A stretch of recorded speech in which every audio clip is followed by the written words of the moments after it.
Papayagan naman ng Senate Impeachment Court ang mga surprise witnesses na ihaharap ng depensa at prosecution. Kinontra naman ng prosecutor panel team ang bali-balitang nilamon umano sila ng kampo ni Duterte. Almar, tinawag ng fake news si Batangas 2nd District Representative Jervil Luistro ang usaping yan, habang deadman naman ang defense team ni Vice President Sara Duterte.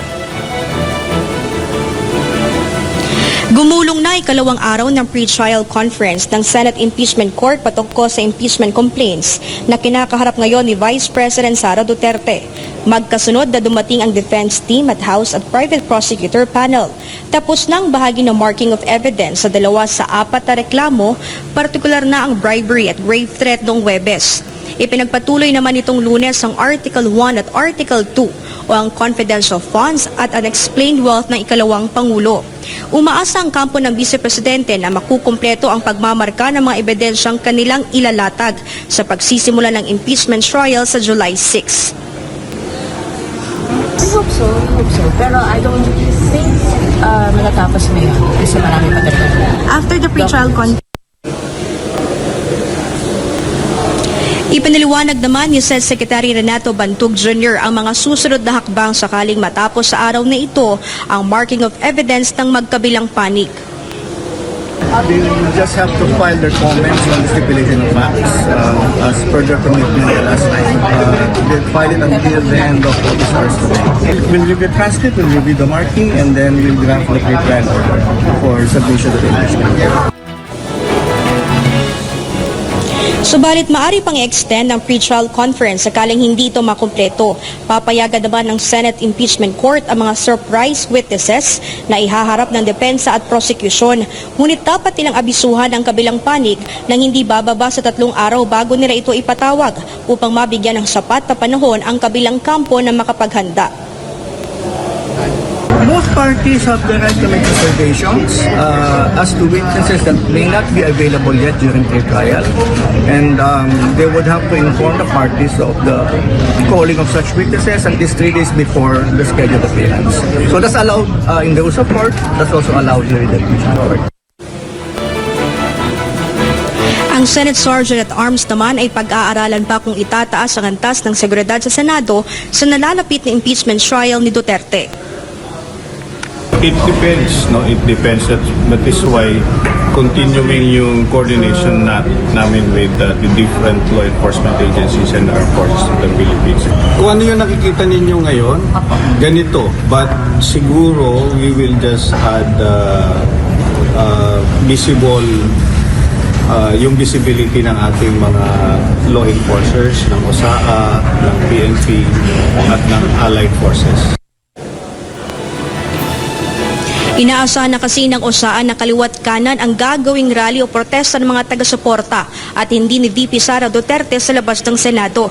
Kaya hindi pa nakikita ng OSAA chief na dapat nang ibaba ang heightened security sa Senado. Pero posible nga bang may banta sa institusyon, lalo na sa nalalapit na impeachment trial? So far, sir, may threat ba tayo natatanggap for the July 6 impeachment trial? Ma'am. Samantala, pinalaga naman ng House Prosecutor Panel ang balitang nilamon ng buhay si Batangas 2nd District Representative Jervil Luistro ng lead legal counsel ni Duterte na si Attorney Sheila Sison.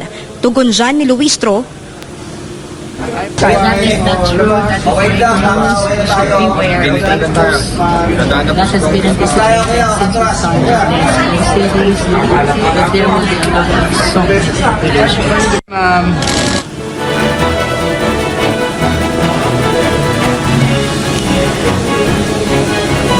pabirong sagot naman ng Senate Secretary sa usaping yan. Pero sir, yung sinasabi yung mga nilamon ni Benito Fidel. No, that's not true. That's not true. That's not true. But there were We provided food, no?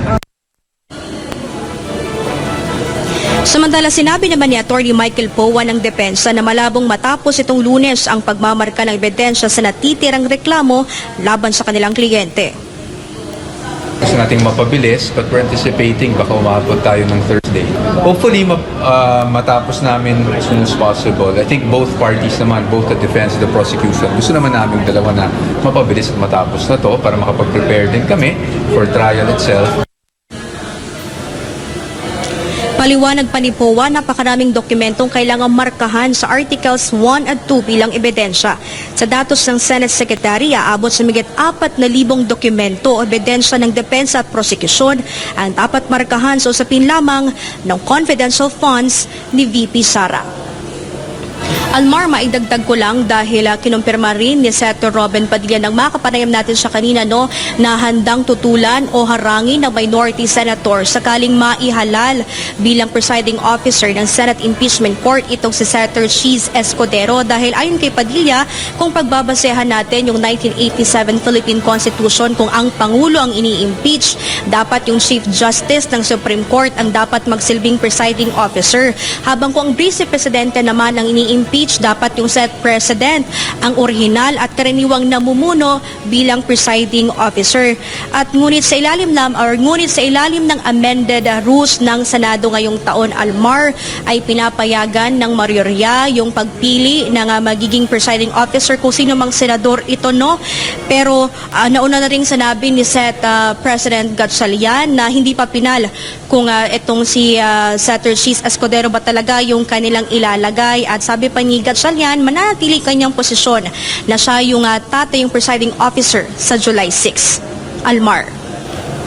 Yes, Sheena, meron bang reaksyon ang defense team ni VP Sara patungkol doon sa 62 dates na hinihingi na trial date ng prosecution?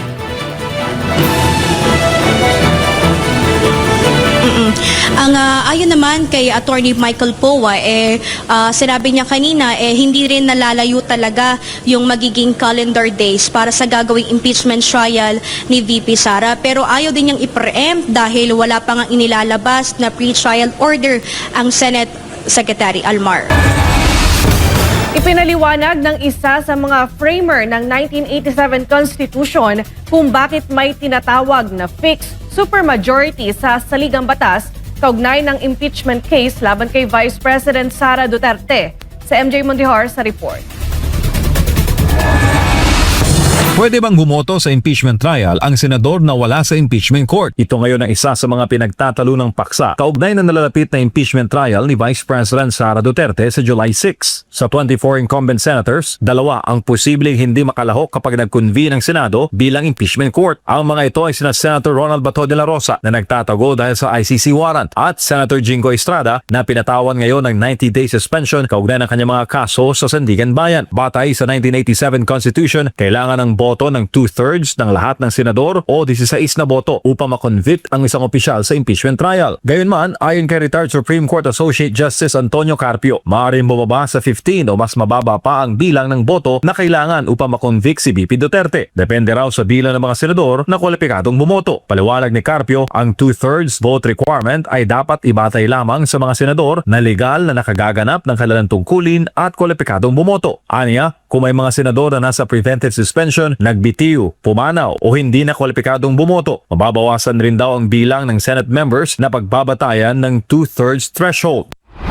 Pero iba naman ang pananaw dito ni retired Supreme Court Associate Justice Adolfo Ascuna. Nanindigan si Ascuna na nananatiling 16 na boto o 2/3 ng kabuuang 24 na senador ang kailangan para mahatulang guilty si VP Duterte sa nalalapit na impeachment trial. Ayon kay Ascuna, dapat pa rin isama sa bilang ang lahat ng miyembro ng Senado kahit sila ay nasa ibang bansa, may sakit o nakakulong, basta't nananatili silang senador. Anya, maaari lamang silang hindi isama sa kompetasyon kung sila ay pumanaw, nagbitiw o tuluyan natanggal sa pwesto. Ipinaliwanag pa ni Attorney Ascuna na walang middle ground sa usaping ito dahil bawat senador ay kumakatawan sa mamamayang Pilipino. Aniya, ang hindi pagsama sa kanila sa komputasyon ay katumbas ng misrepresentation ng kanilang mga nasasakupan. Binigyang din na dating maestrado na itinatakda ng konstitusyon ang isang fixed supermajority vote requirement upang matiyak na ang pagpapatalsik sa pinakamatataas sa opisyal ng bansa ay may malawak na suporta. Aniya, ang pabago-bagong voting threshold ay maaaring pagmula ng manipulasyon. Dagdag niya, layunin ng konstitusyon na protektahan ang matataas sa opisyal ng bansa laban sa madaling pagpapatalsik sa pamamagitan ng pagpigil sa anumang manipulasyon na maaari magresulta sa hindi paglahok ng ilang senador sa proseso. Si Justice Acuna ay isa sa mga hinirang na miyembro noon ng 1986 Constitutional Commission na bumalangkas at sumulat ng kasalukuyang saligang batas o ang ating 1987 Constitution.